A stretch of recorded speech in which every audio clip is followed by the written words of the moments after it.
ourselves. 100%. So I got to do a better job because obviously the mistakes we made, line changes, and puck management's a little bit different. I mean,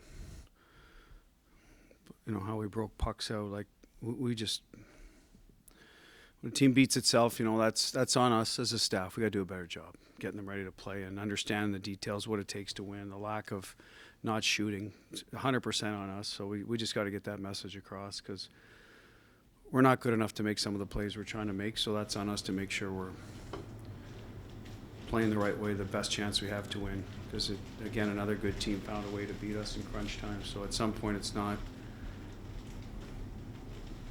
by accident anymore. So we got to do a better job. Only 11 games in, but is the concern level for the secondary scoring? Yeah, again, that goes back to guys are trying to make plays that aren't there, or they don't have the ability to make, or it's 11 games, so you don't want to over guys. Some guys have been in the league for a while, so you assume they're going to make them, but they're not. So you have to get the message across that there's different ways to score goals. Not everyone can be Bergeron's line. Not everyone can play like McDavid. So we have to, as I said, as a staff, we have to do a better job of getting the players to understand what they can be successful at, how they can help the team win.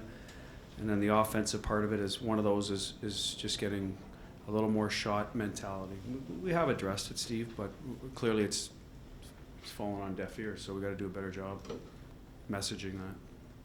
What needed to be sorted out between Carlo and Grizzly on the go-ahead goal by Draisaitl? Well, they both needed to pass the puck up the ice, play north. Again, on us as a staff, we talked about that after the first period, that we need to, in order to beat a fast team, you got to move the puck forward. There's certain areas that how they forecheck. Obviously, the message didn't get through. We have to do a better job. How did you feel the no-sec line did against McDavid and Draisaitl? Outstanding. They were. I got no issue with their line. Did a terrific job. They checked well, managed the puck well, got above people, limited the damage. D-zone coverage was solid.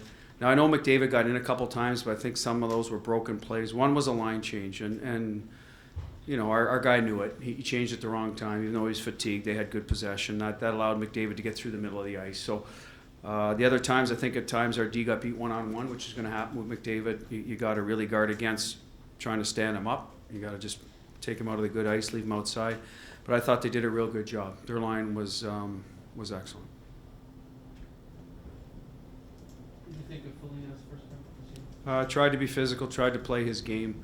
Obviously, there's some rust there, but I thought he tried to play the way Nick Foligno plays, which is a positive. In these instances where you're beating yourself, not to go point by point here, but is some of that attributable to the fact that it's the team you're facing, that the guys are they're good players. Not yeah. thinking yeah. right, or they're I'm sure there's games we've won where the other coach said, geez, we beat ourselves.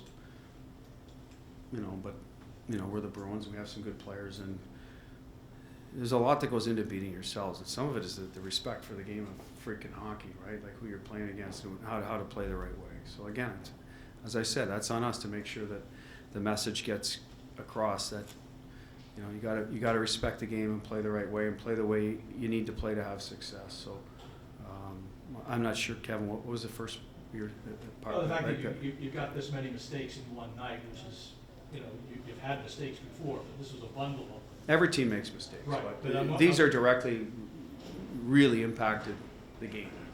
You're going to have some breakdowns. You're going to hit a rut in the ice and fall, whatever. There's just things that happen, a bounce here, or you miss a player, but some of them we made are just lack of focus, I guess. It's just a lack of focus. With the shot selection and overpassing, is it as simple as they're just overthinking it, or is there something deeper there? Well, that's a good question. I think they're trying to make plays because some of these guys are talented, and that's what they've done in the past. But again, when teams can check well and have good sticks, then you got to rethink your attack strategy. And again, as I said before, that's on us to get the message across because we're not getting it across. So we have to find ways to get it across. You say that they also had, need to respect the game more. Do they also need to respect the opponent more? Thinking that, I don't know. I think our opponent tonight, they respected the Edmonton Oilers. I think we were trying hard to limit the damage their big guns were doing. We tried hard to stay out of the penalty box, and I think we did a good job with that.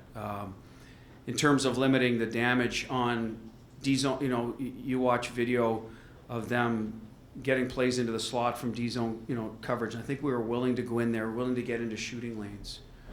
You know, respect the game in terms of what you're doing with the puck at what times in the game. And that's what hurt us tonight. Good. Thanks, Coach.